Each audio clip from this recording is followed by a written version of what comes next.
Bom, gente, na parte anterior eu terminei tentando dar o exemplo para vocês da palavra gatos, né? E aí, estava dizendo que apesar dessa palavra ter uma parte, que é até o T aqui, que é uma parte que é um morfema lexical, também chamado de raiz, né? Porque se refere a alguma coisa que existe no mundo, a gente vê gatos e a gente já imagina que é alguma coisa relacionada ao mundo dos gatos, né? E ela também tem uma parte de morfema gramatical, porque a gente pode dizer o gato, o gata, o gatos, gatas. Se a gente diz gato só, esse o sozinho é um morfema gramatical que vai indicar gênero, né? Masculino.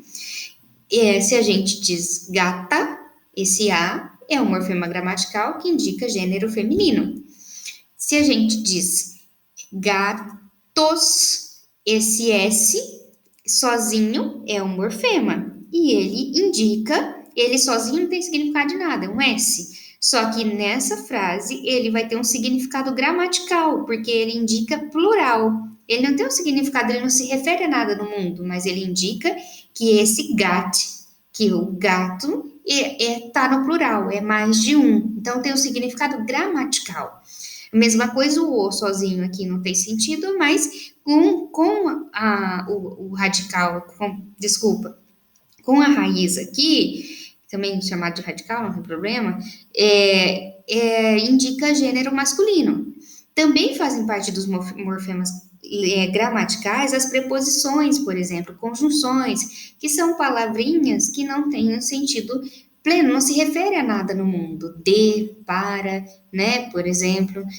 E um outro exemplo, o mos. Mos sozinho não diz nada, mas em partimos, ele vai indicar aqui um morfema que vai indicar que o verbo está na primeira pessoa do plural, né? Vai dizer que ele está na primeira pessoa do plural, que se refere a um nós ali. Então, tem uma informação gramatical. Isso é morfema gramatical. Então, morfologicamente, a gente vai analisar tanto a palavra, quais são as unidades mínimas de sentido da palavra, quanto qual é a sua categoria, se essa palavra é um substantivo, se ela é um adjetivo, se ela é um advérbio, se ela é uma preposição, conjunção, enfim. Só que a gente só vai saber qual é a classe dessa palavra se a gente olhar também para o nível sintático, que depois a gente vai ver qual que é esse nível aqui. Porque uma palavra pode ser um substantivo, adjetivo, não sei o quê, a depender do lugar que ela está, da combinação que foi feita. Mas, antes disso, vamos para o exemplo que o livro traz sobre o nível morfológico. O livro traz esse textinho. Pizzarias, sorveterias, churrascarias não são mais os únicos especializados em determinado tipo de comida.